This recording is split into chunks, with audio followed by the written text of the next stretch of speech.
He didn't even wait until midnight. Cordelia Moretti, married exactly 4 hours and 17 minutes, sat alone in the presidential bridal suite at the Fairmont Copley Plaza, still wearing a dress that costs more than most people's cars, listening to the silence of a room meant for two. Her champagne had gone flat.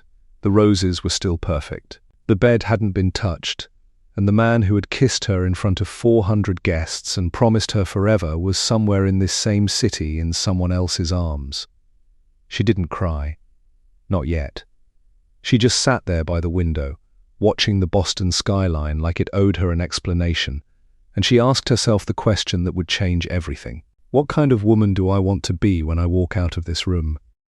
If you have ever loved someone completely, trusted them with the version of yourself nobody else gets to see, and then discovered that trust was just a tool they used against you, then you already know what Cordelia felt in that moment. You already know exactly what she decided. Now, to understand what Cordelia did, you have to understand everything she survived to get there. Cordelia Ashford had never been the kind of woman who needed saving. That was the first thing people got wrong about her. They saw the quiet voice, the careful way she chose her words, the habit she had of listening more than she spoke, and they mistook all of that for weakness. Her own mother had done it. Half the women in her social circle had done it. Eventually, Dante Moretti had done it too.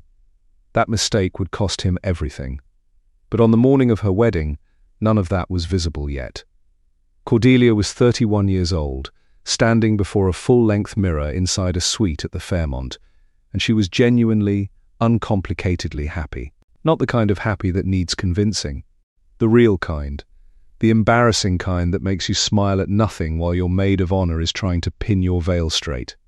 "Hold still," said Marisol, who had been Cordelia's best friend since they were 19 and accidentally enrolled in the same art history lecture. Marisol had opinions about everything and kept most of them to herself until exactly the moment they became necessary. "If I stab you with this pin, it's your fault. You've been saying that for 20 minutes because you keep moving." Marisol stepped back and looked at her with the particular expression she reserved for things she found beautiful and would never admit out loud. "Okay, fine. You look disgustingly good." The dress was ivory silk, clean lines, nothing overdone. Dante had offered to buy her anything. Anything, he'd said, like the word had no ceiling. And she had chosen something simple, that should have told her something about the distance between who she actually was and the world she was walking into. But she had not been thinking about that. She had been thinking about Dante's face the first time he saw her across a museum gala 3 years ago, and the way he crossed the entire room as if the other 200 people in it simply did not register. She had been thinking about Sunday mornings when he made coffee badly and did not apologize for it. About an argument over nothing last February that ended with both of them laughing so hard she had to sit down on the kitchen floor. She had been thinking she was lucky. "You nervous?" Marisol asked. "No," Cordelia said, then admitted, "Honestly, a little. That's normal. You forgot nothing. You have the rings. I have the backup rings. The florist has been confirmed twice. Your father has been in the lobby for 40 minutes, which means he's on his 3rd scotch and will cry exactly once during the ceremony and blame allergies." Cordelia laughed. "That's accurate." Marisol handed her the bouquet. White peonies and something small and green Cordelia had specifically asked for and whose name she could never remember. Then she looked at her seriously. "He loves you, you know. Dante. I've seen the way he looks at you." Cordelia nodded. She believed it then. She genuinely did. Dante Moretti was not a man who made entrances. He did not need to. He was the kind of person whose presence rearranged a room before he said a single word. It was something about the way he stood, the absolute stillness of him, the fact that he never appeared to be looking for anything because he had already assessed everything and found it satisfactory or insufficient. He was 53. Silver at the temples, with dark eyes that gave away nothing unless he wanted them to, and a jaw that looked constructed specifically to hold difficult expressions with authority. He wore the wedding suit like he had been born in it, because Dante Moretti wore everything as if it had been designed for him personally and not the other way around. His best man, a thick-necked man named Frank Calabrese, had been with Dante for 18 years and once described himself as a business facilitator. As the music began, Frank nudged him. "You ready?" Dante straightened one cuff and then the other. A habit. "I've been ready." "You look ready," Frank said, which was the closest he ever came to complimenting anyone. What neither man said, what sat in the space between them like a third person, was the phone call that had come 3 hours earlier. A call from Elena Vasquez, 38, employed in the art department of a private auction house in New York, and Dante Moretti's secret for almost 4 years. Elena had called to say she understood that she would wait. She knew what this marriage was: a shield, a strategic repositioning, a way to make a criminal empire resemble a respectable family concern during a period of federal attention. Dante told her she was patient and that he appreciated it. Then he hung up, straightened his cuffs, and walked down the aisle toward Cordelia with his eyes fixed on her face as though she were the only thing in the room. That was what made Dante genuinely dangerous, in ways that had nothing to do with the men who worked for him, the reach of his influence, or the judges who returned his calls. He was capable of compartmentalizing so completely that he could look at Cordelia in that moment and feel something real. Not guilt, not performance, but something that functioned like love. Dante had trained himself over 20 years to access whichever feeling was useful in whichever moment he occupied. He held Cordelia's hands at the altar and meant every word. That was the cruelest part. The reception at the Mandarin Oriental was the kind of event people described in whispers afterward.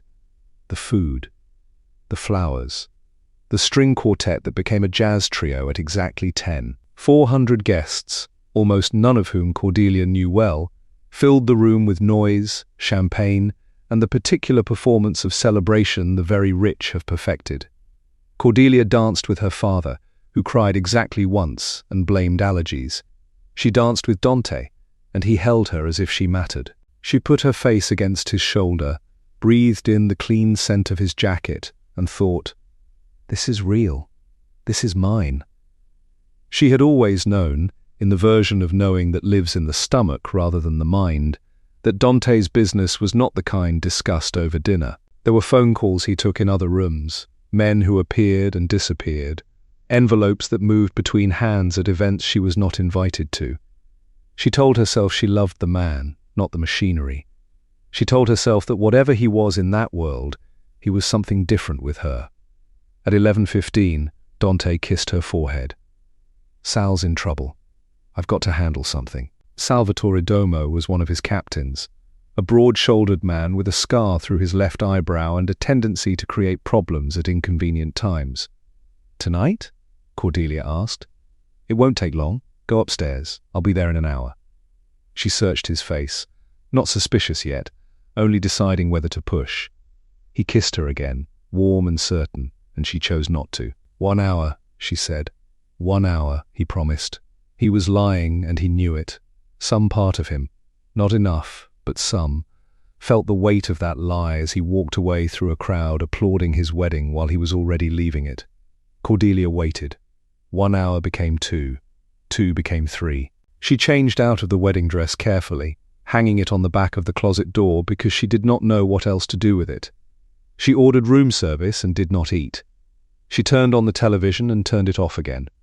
She sat by the window in her robe, watched the city, and told herself there were 100 reasonable explanations. By 2 in the morning, she had stopped telling herself anything. She was reaching for her phone when she noticed Dante's tablet on the nightstand. He had left it before the ceremony, a small carelessness unlike him, the kind that happens when a person is managing too many things at once and does not think his wife is a threat. She did not mean to look at it. That was the truth, though she would later understand that the distance between meaning and doing was smaller than people liked to believe. She picked it up to plug it in. The screen lit. A message thread was already open, and the name at the top was E. Just one letter. No surname. No explanation. The latest message had been sent at 11:45, 45 minutes after Dante kissed her forehead and said Sal was in trouble.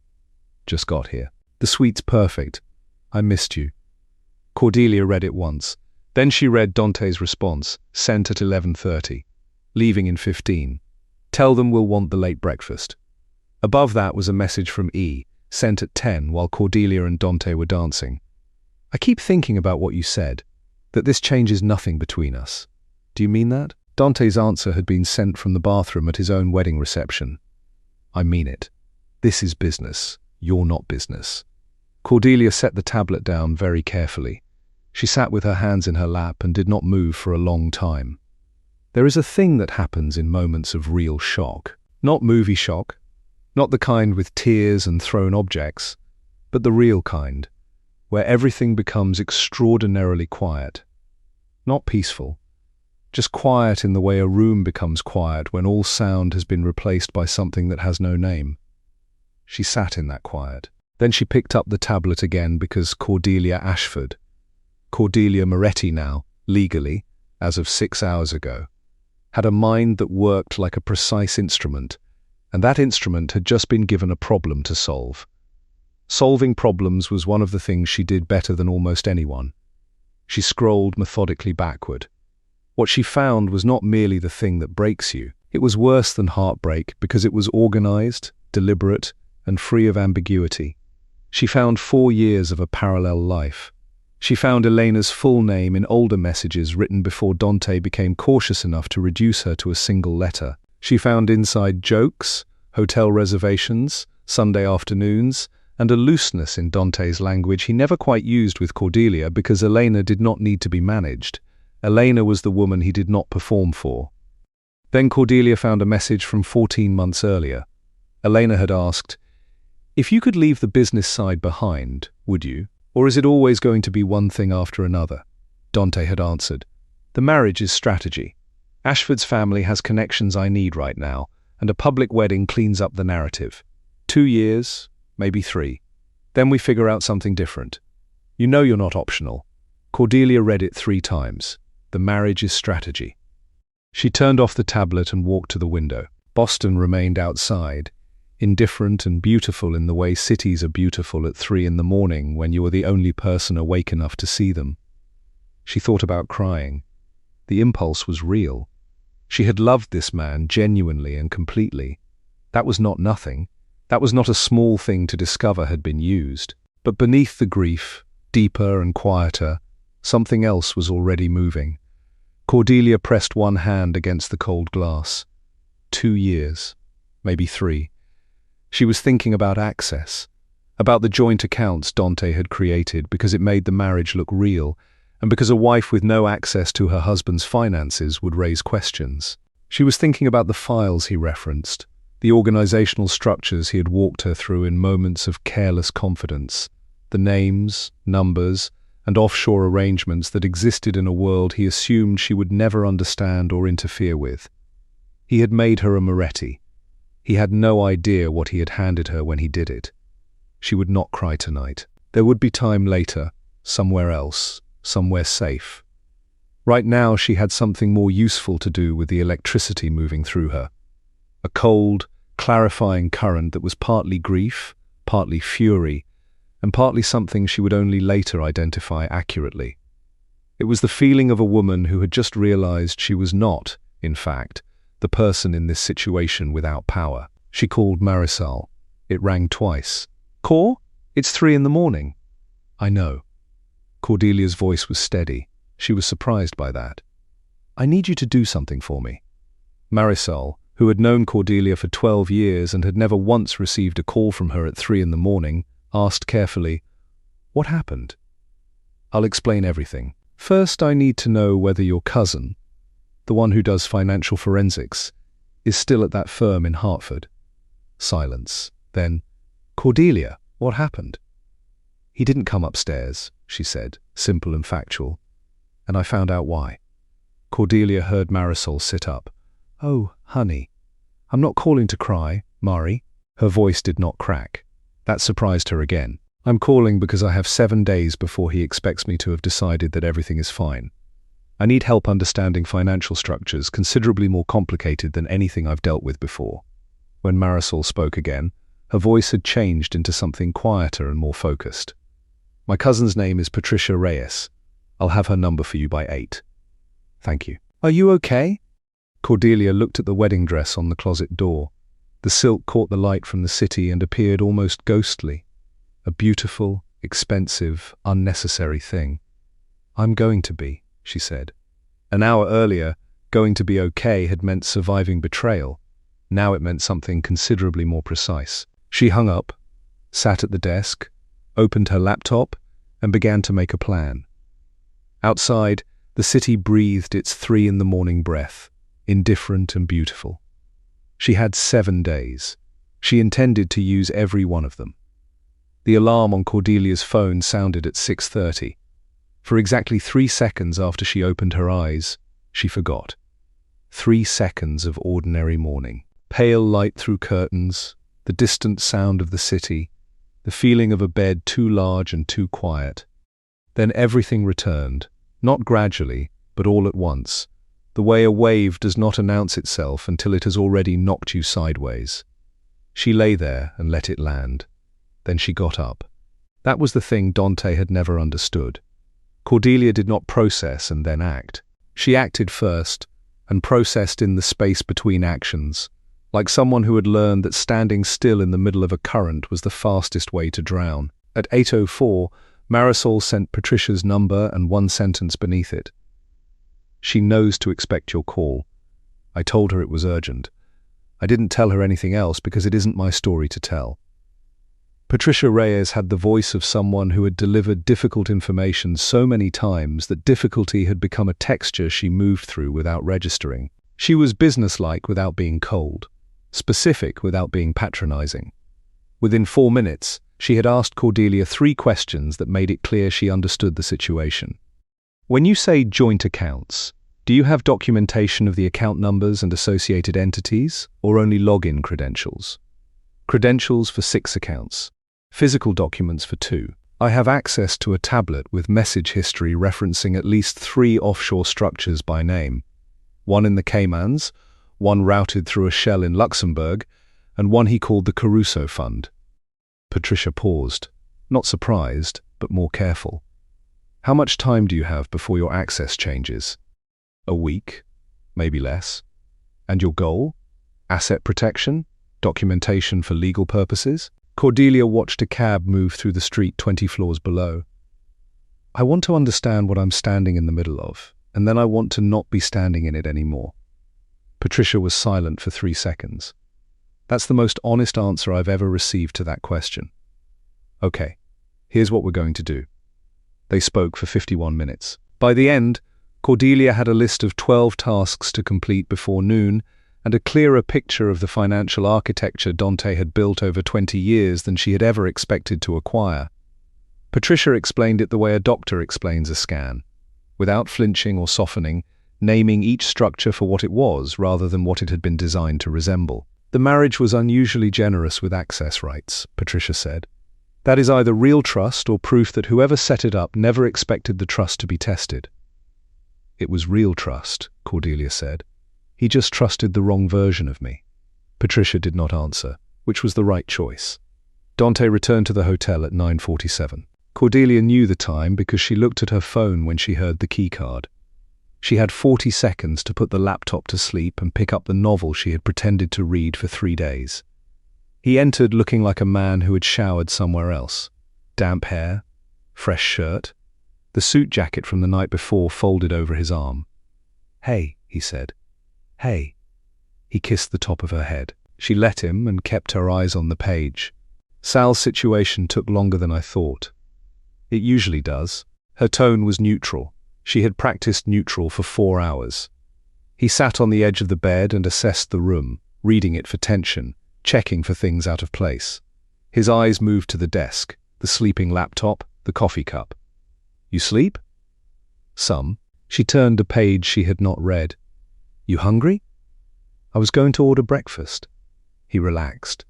She saw the slight drop in his shoulders, the recalibration away from concern and toward routine. She had given him the correct answer, the answer of a woman who had spent a restless night alone and decided to be a good sport about it. "Order me whatever you're having," he said. She called for eggs, toast, and coffee. When she replaced the phone, he was already looking at his own, already back inside the machinery of his real life.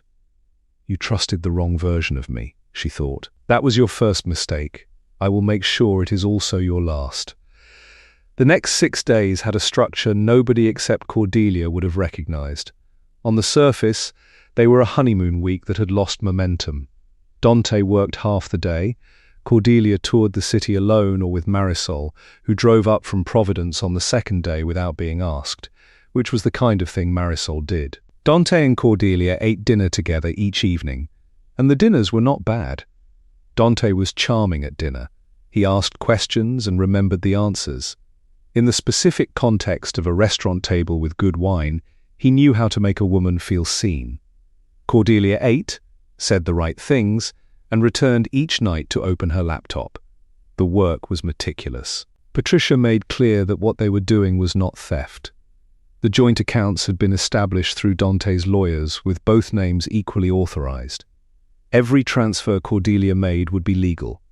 Whether that equality had been an oversight or merely the consequence of arrogance did not matter. Dante assumed nothing could be used against him simply because it belonged to him. By the third morning, Cordelia had moved $4.2 million from 2 joint accounts into a protected trust under her maiden name. Patricia routed the funds through a sequence of legitimate investment transfers, the kind wealthy people make without explanation because wealthy people do not expect to be asked for one. The money was not revenge. It was enough for Cordelia to leave, retain lawyers, and build a life beyond the reach of whatever Dante decided to become when he understood she was gone. The documentation mattered more. Cordelia copied ledgers, shell company records, and correspondence connecting the Caruso Fund to offshore structures. She did not take everything indiscriminately. Patricia taught her to distinguish between information that protected her, information that exposed wrongdoing, and information that would merely create noise. Cordelia created separate encrypted packages for separate recipients. No person would receive more than necessary. Nothing would go to the press. She wanted leverage, not spectacle. On the third afternoon, she walked past a restaurant on Newbury Street and saw Dante with Frank Calabrese through the window, their heads close over the table. Frank's thick hands moved in the particular way they moved when he was telling Dante something he had not yet said aloud. Cordelia kept walking.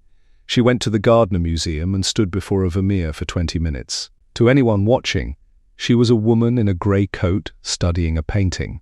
They would not have seen a woman taking inventory. The call from Eleanor came on the 4th day. Cordelia was stepping out of the hotel elevator when an unknown number appeared. "Mrs. Moretti," a composed female voice said, with something raw beneath it. "I think we should talk." Cordelia stopped in the hallway. "Who is this?" "My name is Elena Vasquez." "How did you get this number?" "Dante's assistant has it listed for hotel emergencies." I told her I was the hotel florist with a delivery question. A beat. "I'm not the hotel florist." "I know who you are." The silence changed. "You know?" Eleanor asked. "I know." "Then why are you still there?" It was a strange question. Not defensive or accusatory. Genuinely confused. The way people become confused when a situation refuses to obey the logic they have applied to it. Cordelia entered the suite and stood beside the window. "I'm here because I have things to finish." "What kind of things?" "The kind that require me to remain in Boston a few more days." "What did you want to say, Elena?" "I'm sorry. I know that isn't worth much." Cordelia was not interested in Elena's apology. She was interested in information, and Elena was a source. "Were you with him on the wedding night?" she heard Elena breathe. "Yes." "Where?" "The Elliott. Off Commonwealth, 4 miles away." He had been 4 miles from his bride. "How long?" "Almost 4 years." "Did you know about me before the wedding?" "I knew about the wedding," Elena said, which was not the same answer, and both women understood it. "I knew what he claimed it was. Strategy." Elena made a sound that was half breath and half something else. "He said it like that made it unreal. Like because it was practical, it was not a betrayal." "What did you believe?" Elena's voice grew quieter. "I believed I was the one being betrayed by both of you. He used me as the reason the marriage didn't count, and he used you as the reason we couldn't have a real life. Neither of us got to be an actual person in the situation." Cordelia had expected defensiveness, apology, or calculation. She had not expected accuracy. "You're right," she said. "I'm done," Elena continued. "I will tell him in Newport because I need to say it to his face. But whatever happens after that, I am not waiting for him anymore. I needed to tell someone who would understand why it matters. Cordelia almost said something kind. She stopped because kindness at that moment would have required her to step outside the structure she was building, and she could not afford it yet. I understand why it matters. Take care of yourself.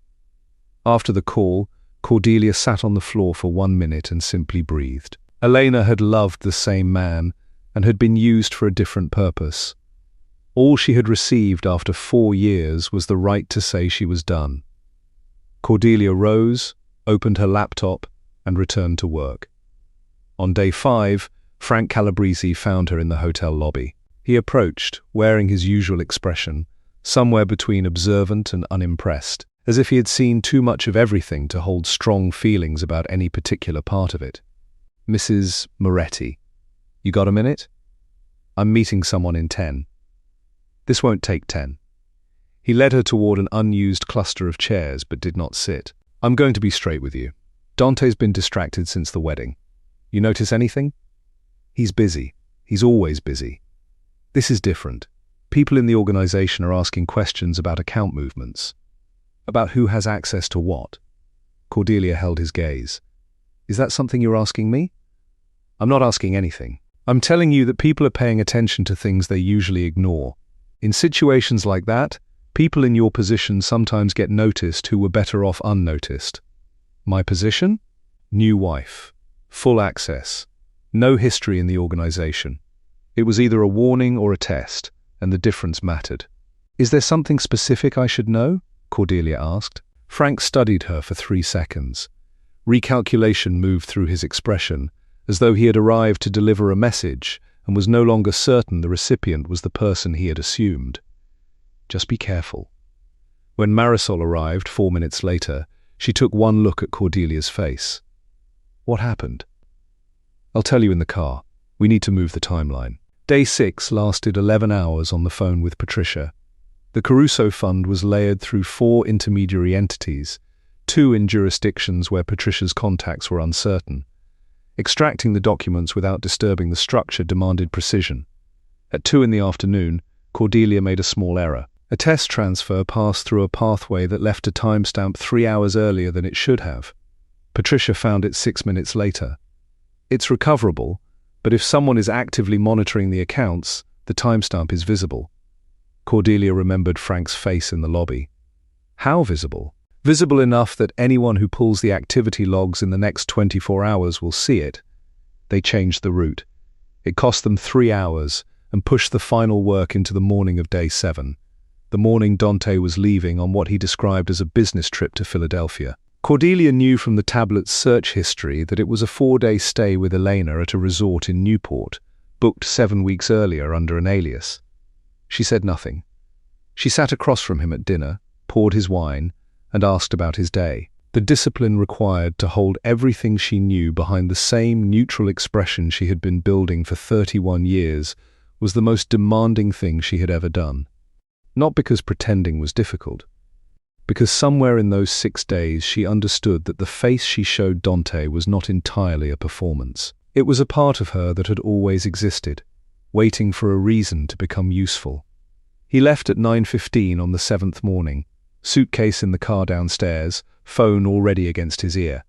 He kissed her cheek and said he would call. He said Sal would check in if she needed anything. "Have a good trip," she said. He looked at her for half a second, one of those looks that ends before you can name what was in it. Then he was gone. Cordelia listened to the elevator, called Marisol, and began the final sequence. They worked without stopping, Patricia directing the financial steps, Marisol managing the secure files from Providence, and Cordelia moving through documents with the focused stillness of someone who has decided that the time for feeling is later and the time for finishing is now. At 12:47, the last file transferred. At 12:49, the last account moved. At 12:51, Cordelia sat beside the window where she had discovered the truth and looked at the screen without speaking. "It's done," Patricia said. "Yes. How are you?" It was a human question in a day made mostly of logistics, and Cordelia was unprepared. She pressed her knuckles to her mouth, held them there, then lowered her hand. "Ask me tomorrow." She packed the few things she could carry. From the nightstand drawer, she took her wedding ring and held it in her palm. It was beautiful and simple, because she had chosen it herself in a moment when she believed choosing carefully was a form of honesty. She placed it in the center of the drawer, like a period at the end of a sentence. On hotel stationery, she wrote 4 words she had considered for 3 days. I know. Good luck. She placed the note beside the ring and looked one final time at the window, the desk, and the bed that had never been shared. Something moved through her chest that was not only grief. It was the feeling of surviving something by changing shape in the middle of it and not knowing whether the new shape was permanent. She picked up her bag and left. The door closed with the soft, definitive sound of a hotel door that had never once been slammed. Somewhere in Newport, Dante Moretti was ordering room service for 2. His phone was quiet. The alert that would reach him had not yet arrived. The cab to South Station took 11 minutes. Cordelia bought an Amtrak ticket to New York in cash and sat with her bag between her feet. She was 40 minutes ahead of schedule. That should have warned her. When things go exactly right, there is usually a reason, and the reason is often that the disaster is still ahead rather than behind. She texted Marisol 1 word, done. Marisol answered with a row of hearts that meant she understood everything the word contained. Cordelia was looking toward the boarding gate when Patricia called. She answered immediately. I'm at the station. Cordelia, don't get on that train yet. Patricia's voice had lost its composed surface. The Caruso Fund triggered a security protocol I didn't know existed. An automatic alert went to a monitoring service. Whose? The account is registered to Thomas Riley, General Counsel for Meridian Capital Partners. Meridian's board includes Frank Calabresi. Cordelia stood without deciding to stand. When? 90 minutes ago. If Frank has it, Dante may already know. 90 minutes. She had still been inside the suite, placing the ring beside the note. Can they trace the files? No. Those moved through encrypted relays. The trust is protected too. He can contest it, but that would require explaining how the funds entered a joint account in the first place. But he can find me. He will try. Cordelia turned slowly in the concourse. A man near the coffee stand looked at his phone. A woman had remained beside the information board too long without reading it. A security guard moved in a pattern that did not quite feel routine. Perhaps she was being paranoid. Probably.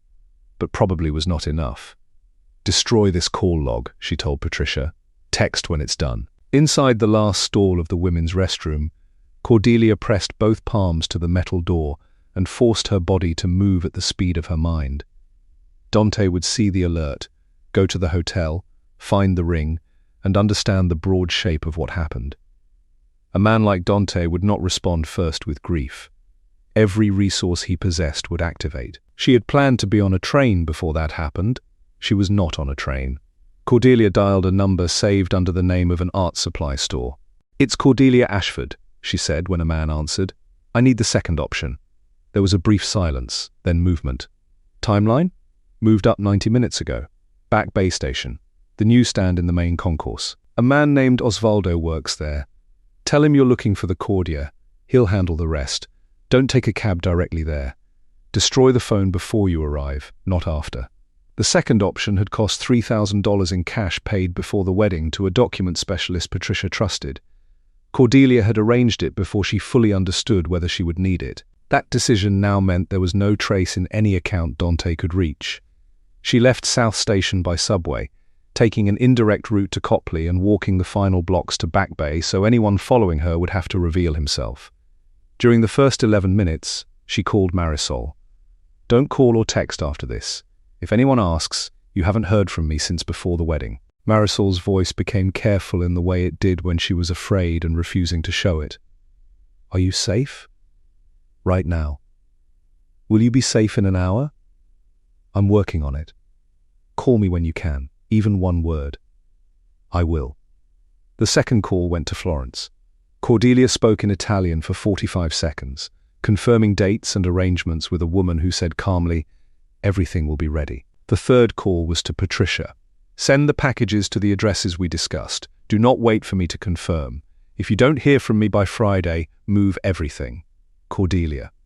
Promise. After Patricia promised, Cordelia removed the SIM card, bent it until it cracked, and discarded the pieces at the next station. She left the subway at Copley, walked to Back Bay, and found Osvaldo at the newsstand. He gave her a slim envelope containing the clean identity prepared for her, a ticket under that name, and the location of the car that would take her from New York to the airport. She boarded south without ever using the reservation purchased at South Station. Nobody appeared to follow. Or they were better than she could detect, which was a problem she could not solve. Dante learned at 12:33. He was at the resort bar with sparkling water and lime because he rarely drank before 2 and because it allowed him to appear relaxed without becoming relaxed. He listened to Frank for 45 seconds. "Say that again." Frank repeated it. Dante set down the glass with precise care. "When did the alert arrive?" 10:41. "I needed to verify before." "You called me at 12:33. Silence gathered on Frank's end. "Get to the hotel," Dante said. "Send 2 men ahead. Call me the second you enter the room." He ended the call and sat still for 10 seconds. That was how long it took him to construct the architecture of what had happened from incomplete information. The accounts. The access he had provided. The week Cordelia had been quiet and helpful and entirely herself. Except, he saw now, for the book she had turned pages in without reading, and the half-second smoothness of her answers about sleep and food. He had missed it. Dante Moretti, who built an empire on reading people and survived 20 years in a world where reading them incorrectly could be terminal, had missed it because he looked at Cordelia and saw what he expected to see. He called Victor Gaines, an investigator who existed outside every official structure Dante controlled. "I need a trace. Every account under Cordelia Ashford. Anything opened in the last 3 months. Transfers, associated numbers, travel." 4 hours, Victor said. 2. I'll add 50%. 3. Done. Frank called from the hotel at 1:18. "She's gone. Bags and personal things are gone. She left the ring." "And?" "A note. 4 words. Frank read them. Dante stood very still. "Preliminary movement is $4.2 million, Frank continued. "The Caruso fund was accessed. We don't know what she took." "She didn't take money from Caruso. She took information." Dante worked it out while speaking. "She's not a thief, Frank. She's smarter than that." "Evidence of what?" "Everything she could reach." Frank was quiet, then said, 3 captains received encrypted messages this afternoon. Account numbers, transaction records, names. Sal's name specifically. Dates matching the problem we handled in March. The March problem was the kind that could end a man in several ways, only one involving the law. Sal had skimmed from shared operations. Dante knew and had been handling it privately. "Carmine is asking whether you covered it," Frank said. Dante pressed the heel of one hand to his sternum, a private gesture a man makes when something strikes a place he did not know was exposed. Cordelia could not have known what those files would land on, or she had understood that in a structure built on loyalty and controlled information, any information moving without permission became a fracture. "Handle Carmine," Dante said. "I'm coming back tonight." Elena was standing in the doorway when he turned, holding a coffee cup with both hands. Her expression told him she had heard enough to understand the shape, if not the details. "You need to go," she said. "Elena, go. It's fine," she said, fine, with a cleanness worse than anger. Dante considered several explanations and gave none. There was no version of the truth that served a useful purpose, and he did not expend energy on gestures without purpose. He lifted his suitcase and left. In the elevator, 4 words remained in his mind. "I know. Good luck." The note did not say, "I hate you." It did not threaten or perform. "I know" meant, "I was more awake in this situation than you understood." "Good luck" meant, "You will need it, you do not have enough of it, and I am already gone." He had looked at Cordelia for 3 years and seen a woman he could manage. What he had married was a woman who had spent 3 years deciding whether he deserved the full weight of her attention. She had decided he did not. Victor called 2 hours and 40 minutes later while Dante's car moved toward Boston at 90 miles an hour. "Personal account under Ashford. Opened 11 weeks ago in Hartford. Small balance, repeated cash withdrawals, no digital trail afterward. 1 prepaid number has been deactivated." 2 landlines remain. One belongs to Patricia Reyes, financial forensics. The other is international. Florence. Dante remembered vaguely that Cordelia had trained in art restoration before they met. Renaissance panels. Florence. Something she had explained over dinner while he had listened only enough to make the correct response. She's going to Europe. Probably already in New York, Victor said. If she's smart. She is. He could pull manifests, call contacts, and search airports. But he was looking for a name he did not know. Dante had money, reach, and 20 years of favors. Cordelia had disappeared into an identity outside the architecture he controlled, headed for the life she had possessed before him, the life he had never bothered to map. Looking through the car window, Dante understood he would not find her that night or the next morning. The longer it took, the farther her documents would move and the wider the fractures would become. He had built his empire on the assumption that loyalty was a wall. Cordelia understood that loyalty remained a wall only until someone located the correct crack. She had spent 7 days finding every one. In the dark back seat, Dante pressed his thumb against the inside of the wedding ring still on his finger. He noticed only then that he had not removed it. He had spent his life being the most dangerous person in every room. For 7 days, he had not truly been in the room at all. She had been the dangerous one, and he had handed her the keys. Dante returned to the Boston penthouse at 11:47 that night and found Frank in the living room with 2 men whose presence he had not authorized. "Get out of my house," Dante said. Frank watched him for 3 seconds, which was a long time for a man who processed quickly and moved faster. "Dante, you had 2 hours and did not call me." "I was verifying. You were deciding." Dante set down his bag, walked to the kitchen, and poured water from the tap. By the time he turned, Frank's 2 companions were already moving toward the door. They understood that the temperature in the room had changed in a way that made remaining actively dangerous. "You were deciding whether her actions created an opening you could use." Frank's face stayed blank.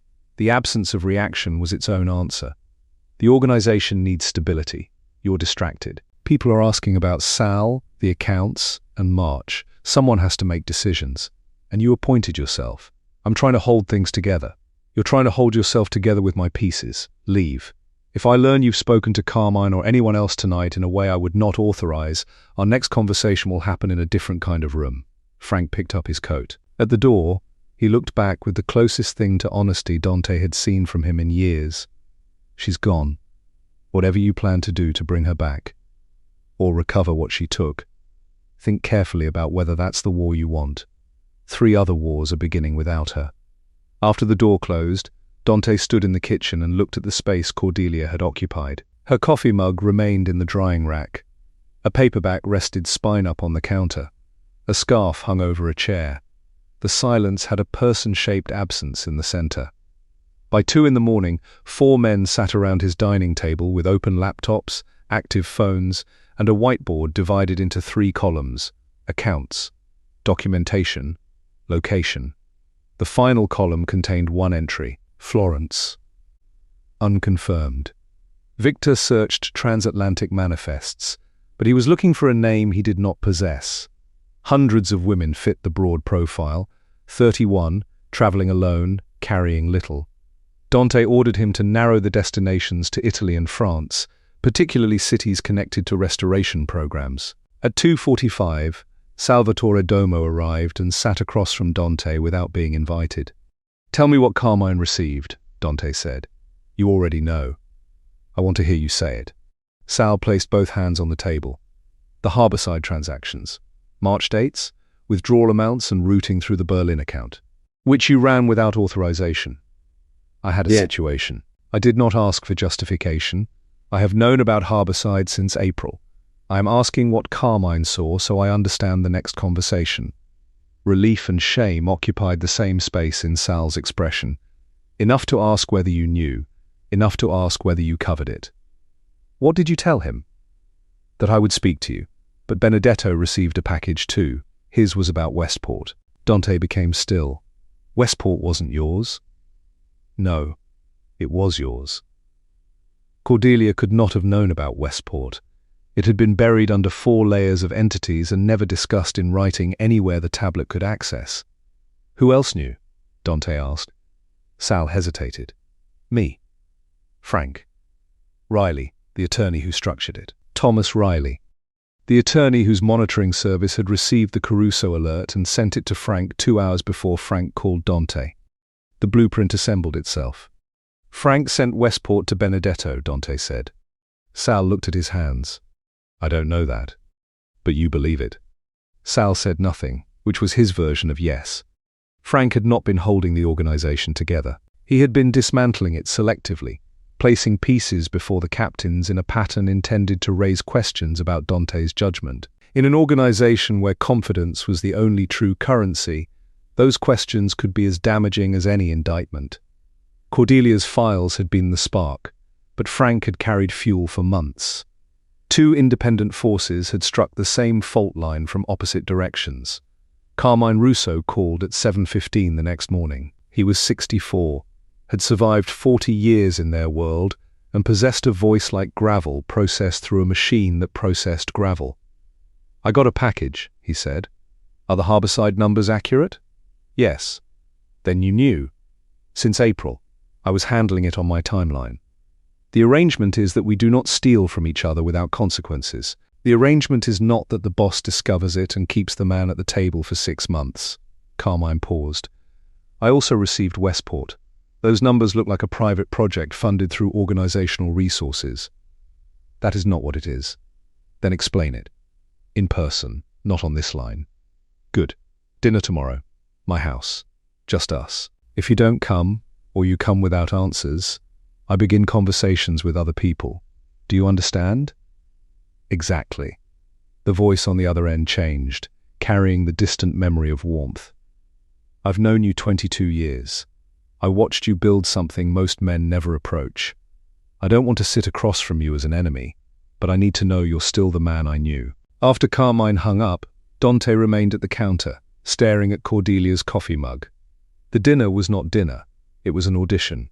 If he failed, Carmine would respond as he always had to men who failed auditions. Dante had always respected his consistency on that point. In Providence, Marisol was working in her studio when 2 men arrived. She knew what they were before opening the door because she had grown up close enough to certain kinds of people to recognize the way they stood on a front step. 2 still, weight on the balls of their feet, the particular blankness that was not emptiness but discipline. Ms. Marisol Reyes? The younger one asked. We'd like to ask about your friend.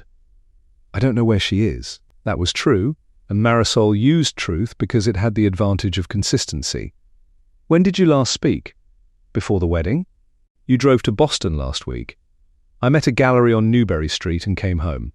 The man produced a card bearing only a telephone number. If you hear from Mrs. Moretti, call. Of course. Marisol closed the door and counted to 60 before moving. She did not call Cordelia. There was no way to call her. Instead, she called Patricia. 2 men just left. They know I was in Boston. Did they identify themselves? No. Then they're his people. Are you all right? I'm fine. How close are they? Not close. Cordelia is where she planned to be, under a name they cannot connect. We wait and trust she did everything necessary before leaving. She always was thorough, Marisol said quietly. That was what everyone missed. In Florence, afternoon light entered a high-ceilinged room that had absorbed human noise for centuries. Cordelia stood before a damaged 15th-century oil painting of the Madonna and Child. A crack crossed the lower left quadrant. Moisture had separated paint from the ground near the top edge, but beneath the damage the colors remained extraordinary. Deep blue, ochre, and a red that had survived 500 years without losing the warmth of pigment mixed by hand. The woman beside her was Giulia Marchetti, 61, director of the Restoration Atelier. She had spoken to Cordelia twice before agreeing to the arrangement and met her that morning with the efficiency of a woman who did not require a detailed explanation of why someone needed to begin again. The crack is structural, Giulia said. The panel moved. We stabilized before touching the surface. I know. I did panel stabilization in graduate school. You will have forgotten half of it. Probably. The half I remember is the part that matters. Giulia looked at her, deciding not to ask something. The apartment is above the studio. Rent is what we discussed. You may take meals with us Tuesdays and Fridays. Thank you. You don't need to thank me. Come, I'll show you the archive before the light goes. Cordelia looked once more at the painted face, serene in the particular way of devotional images. The visible loss made what remained feel more present. Damage did that sometimes. It made the surviving beauty matter differently. At 6:04 Boston time, Federal Agent Paul Donovan finally returned Dante's call. Donovan had been for 11 years the particular kind of federal problem money made manageable. Not on Dante's payroll, not precisely corrupt, but occupying a grey area of selective inattention. His voice no longer belonged to that grey area. I will say this once, then you and I never speak again. Someone delivered documents to the field office this morning, addressed to my supervisor's personal case file for an active investigation. Whoever sent it knew a structure that is not public. Dante gripped the phone. What documents? Transactions, accounts, correspondence? It also summarizes certain arrangements between our offices that I cannot explain to my supervisor. Who sent it? I don't know. It moved through a European relay. Donovan paused. This is the last thing I will ever tell you. Do not call again. Paul, I need... No, Dante. We're done. Figure it out. The line went dead. Cordelia had not waited for him to catch up. The money and files sent to captains were the first wave, designed to occupy him. The federal delivery was the second, hitting from a direction he was not watching. There had been no press leak, no public scandal, nothing uncontrolled. She had chosen specific pressure points and applied exactly enough force. Victor called on the second phone. I found someone matching the profile. The passport is clean, but the connection fits. She landed in Florence. Residential address belongs to a restoration atelier on Via dei Servi, registered to Giulia Marchetti. An address. Dante finally had an address. He could reach her. He had a contact in Milan who could put men outside that door in 3 hours. He could have Cordelia brought back before midnight. Dante stood by the window with 4 lines of Italian on his screen and understood 2 things at once. The first was that he possessed the power to retrieve her. The second was that using it would be catastrophic. Not only because of legal risk, but because of what it would reveal. He would become a man whose response to being outsmarted was force, a man with no option except to send others to seize his wife. More dangerously, it would mean he had decided Cordelia's response required violence. He was no longer certain he had the right to believe that after the sequence of choices that had brought them here. 20 years of instinct told him to move, to close the opening, recover the person, recover the files, destroy uncertainty before it grew teeth. He unlocked the second phone and brought up the Milan contact. His thumb remained above the number. Then he pictured Cordelia in the bridal suite reading the message he had sent from his own reception. He pictured the untouched bed and the wedding ring centered beside 4 handwritten words. He understood that sending men to Florence would complete the thing she already believed about him, that every human being was a resource, every injury an operational problem, every refusal something to be managed until it became obedience. Dante locked the phone. He saved the address and made no call. For the first time in 20 years, he allowed a threat to remain beyond his control because removing it would require him to become exactly the man his enemy believed he was. Except Cordelia was not his enemy. That distinction was the part that hurt. The following evening, Dante sat across from Carmine Russo at a dining table in Newton that smelled of good cooking, old wood, and 30 years of accumulated life. Carmine's wife, Rosa, served pasta, lamb, and red wine, then disappeared with the practiced efficiency of a woman who understood that absence could be a form of hospitality. Carmine poured wine but did not speak immediately. He understood silence as leverage. "You look like hell," he finally said. "I know. When did you sleep?" "I don't remember." Carmine ate a piece of lamb. "Tell me about the girl." "Her name is Cordelia." "I know her name. Tell me about her." Dante did. Not everything. Some things would never belong to Carmine, but enough. The access, the tablet, the 7 days, the accounts, the files delivered to captains and federal investigators, and the packages he still had not mapped. When Dante finished, Carmine leaned back. "You gave her everything." Access to everything, There is a difference. Is there? Carmine turned his glass once on the table. You gave a woman you knew 3 years full access to an empire that took 20 years to construct because you needed a marriage to look authentic. Yes. She used it. Yes. You didn't see it coming. Dante allowed the silence to hold the answer. No. The captains are manageable if you address Sal directly and do not allow someone else to tell the story. Benedetto is 67 and does not want the disruption of new leadership. He will return if you give him stability. Frank is the problem. Frank is handled. Frank is in Charlestown holding conversations you cannot see. He has 18 years of knowledge and a grudge. He must be handled permanently. Dante understood the word. The federal inquiry will cost money, relationships, and part of the organization, Carmine continued. You will be smaller when it ends. That is the realistic picture. And Cordelia? Carmine looked at him. What about her? I have her address. I know. Victor has worked for me too. What will you do? For a man who decided before he moved, Dante had no answer. I don't know. Carmine studied him for a long moment. She did not go to the press. She sent specific documents through specific channels to create maximum internal pressure and minimum public exposure. That is not the behavior of a woman who wants to destroy you. Dante remained still. It is the behavior of a woman who wants you to understand she could have destroyed you and chose not to. The distinction arrived in Dante's chest like physical pressure. Cordelia had known how to generate noise that could never be contained. She declined. Instead, she hurt him in ways that forced a reckoning without burying everyone standing nearby. Go home, Carmine said. Sleep. Return in 3 days with a plan for Frank and a legal assessment of the federal exposure. And the audition? Carmine almost smiled. You sat here for an hour and answered every question without theatre. That was the audition. You passed. Now go home. At the penthouse, Dante picked up Cordelia's paperback from the counter. Its corners were soft from being carried, its spine cracked by more than one reading. The cover reproduced an Italian Madonna in blue and gold. Inside, in Cordelia's handwriting, was her maiden name and a date from 9 years earlier. She had owned it before she knew him. He set it down exactly where it had been and called his attorney, Marcus Webb. The federal inquiry could not be prevented. Its scope could be managed, but management would be expensive and require sacrifices. Dante cooperated with investigators regarding 2 external financial structures that had used his organization with his permission.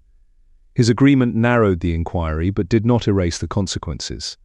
Donovan retired early. Sal repaid what he stole and remained under transparent accounting. Benedetto returned when stability became more attractive than revolt. Frank was presented with a detailed record of his attempt to weaponize Cordelia's disclosure. He was offered a choice: leave immediately with enough money to make departure comfortable but not rewarding, or remain and let the documentation become a different kind of conversation. He left. By Monday, Victor confirmed he was in Fort Lauderdale. The most difficult conversation was not with Frank, it was with Sal. Sitting across from a man he had known 18 years, Dante recognized why he had covered the theft. Sal was useful. Confronting him would have cost something in the short term, and convenience had won. Dante had treated a wrong thing as a manageable thing because management was easier than truth. He had done the same to Cordelia. He had reduced her love to a resource inside a larger structure and assumed he could control the cost. That recognition did not redeem him. It only prevented him from continuing to lie about the nature of what he had done. When the inquiry settled, the empire Dante spent 20 years building was smaller, quieter, and less profitable. It no longer carried the reputation that once made his name something whispered in certain Boston restaurants. The organization survived. Dante survived. He stood in the wreckage of its first version and built a second with full knowledge of what the first had cost. 6 months after the wedding, Dante Moretti flew to Florence. He booked the flight under his own name and carried the address Victor had sent months before, still unused in his phone. He did not decide what he would do when he arrived. The absence of a plan felt like a different kind of honesty than he was accustomed to. Florence in early spring was quieter than he expected. The light fell differently than Boston light, thinner, older, the kind that had landed on the same stones long enough for the stones to hold opinions about it. He found the atelier on Via dei Servi and stood across the street. Tall windows held the particular light of a place where people handled old things with new attention. He did not enter. He remained there as afternoon shifted, watching the building the way a person watches something while deciding whether he has the right to approach it. At 4:30, Cordelia came out wearing an apron over dark clothes. She removed it as she stepped onto the street, folding it over one arm. Her hair was shorter, or perhaps only worn differently. She looked down at her phone, then lifted her head with the peripheral awareness that the texture of the space had changed. She saw him and stopped. A car moved slowly along the narrow street. When it passed, they were still looking at each other across 8 feet of cobblestone. Dante crossed and stopped 2 feet from her. He had assembled first sentences throughout the flight with the concentration he normally reserved for operational problems. Every version had been inadequate, so he said nothing. "You had my address," Cordelia said. "Yes." "For 6 months?" "Yes." "Are you here to threaten me?" "No." "For the documents?" "No." She adjusted the strap of her bag, the body giving the hands something to do while the mind caught up. "Then what?" He discarded several answers. What remained was the thing he had carried for 6 months without saying clearly to Carmine, Marcus, or himself. "I wanted you to know I understand what I did," he said. "Not what you did in response. What I did. The sequence of it and what it cost you.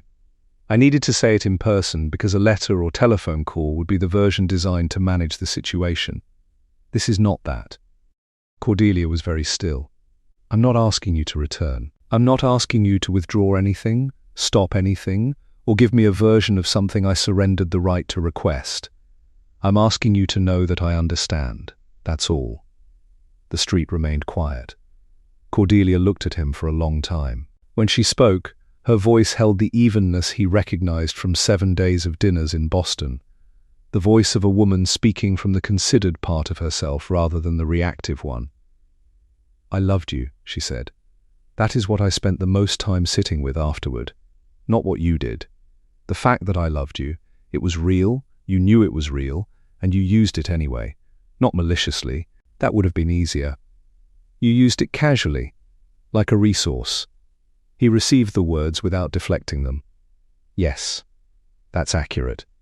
Something in her expression changed. Not softened, exactly, but altered in the way acknowledgement alters things. The weight of a truth becomes different after it has been named by the person responsible for it. "How is the organization?" she asked. "Smaller, cleaner in some ways. Still alive." "And you?" he considered. "Older. Also still alive." The corner of her mouth moved, not a smile but somewhere in its neighborhood. "I did not design it to destroy you," Cordelia said. "I want you to know that." Carmine explained it. It took time before I believed him. "What changed your mind?" "You could have gone public. You understood exactly how much damage to cause, and you stopped. That is not the behavior of a person who wants the building to burn." "I wanted you to live in the building after the fire," she said. "That's different." It was different. Erasure would have allowed Dante to become the victim of someone else's destruction. Instead, she forced him to remain inside the damaged structure, knowing he had created the conditions that made the fire possible. "Yes," he said, "it is." They stood beneath the thin afternoon light while Florence continued around them with the indifference of very old places. "I'm not going back," Cordelia said. There was no defensiveness in it, only clarity. "And I'm not stopping my work here. I have real work, the kind I should have been doing all along." "I know." "Then why are you here, Dante?" "Really?" He looked at her, and the answer was simpler than expected. "Because I spent 20 years constructing something I believed was permanent. I needed to stand before the person who proved it wasn't and say that to her face. Not to change anything, not to recover anything. Some things need to be spoken in person before they become real." Cordelia regarded him for a long moment. Then she said, "Okay." Only that. Not forgiveness, which he had not requested. Not absolution, which he had not expected. Not warmth, which would have been false. The acknowledgement of a person who heard something and decided it was what it claimed to be. "Take care of yourself," she said. You too. She crossed the street and walked away. Dante watched for a moment, then turned in the opposite direction. Neither looked back. That night, Dante ate pasta and drank wine alone in a small restaurant. At the next table, an old couple ate in the comfortable silence of people who had been together so long that silence had become conversation. They did not perform their ease. It was simply present and unremarkable, the way things are when they have been true long enough to need no announcement. Dante watched them without meaning to. Then he lowered his eyes and ate. In the apartment above the atelier, Cordelia made tea and sat beside the window overlooking the street that had become hers. She turned the encounter over as she turned over damaged paintings, studying it from different angles, assessing what remained, what was lost, what could be recovered, and what could not. He had meant what he said. She believed that, which was a strange thing to notice. She still trusted her own reading of him, even after everything. But she had not forgiven him, and forgiveness might not be the correct category for what she had done during those 6 months. Her work had been more like separating a damaged painting from a bad lining. Slow, precise, careful not to lose more of the original than had already been lost. She was intact. That was what she had established in Florence through work and the daily discipline of a life that was entirely her own. She was intact in the places that had been threatened. She had survived and remained fundamentally herself. It was not a small thing. It was the only thing that mattered. On her table rested the painting from the day she arrived. The crack in its wooden panel had been stabilized through weeks of humidification and controlled pressure. The next stage would fill the losses with carefully mixed pigment, matched to the original after hours of considering a single square centimeter from every angle. The painting would never become perfect. The damage was real and permanent. No restoration, however skilled, made a thing as though nothing had happened. What restoration did was make damage legible but stable, visible, present, no longer progressing, so that what had been beautiful before could become beautiful again in a different way, in the way things are beautiful after they have been broken and repaired by someone who understood what they were looking at. Cordelia had always known that academically, the way you know something you studied. Now she knew it another way. She finished her tea and went to bed. Outside, Florence continued its old, indifferent, magnificent life. Lamplight lay over the cobblestones as it had for centuries, and the darkness above the rooftops was full of stars that had nothing at all to do with any of this, and shone anyway.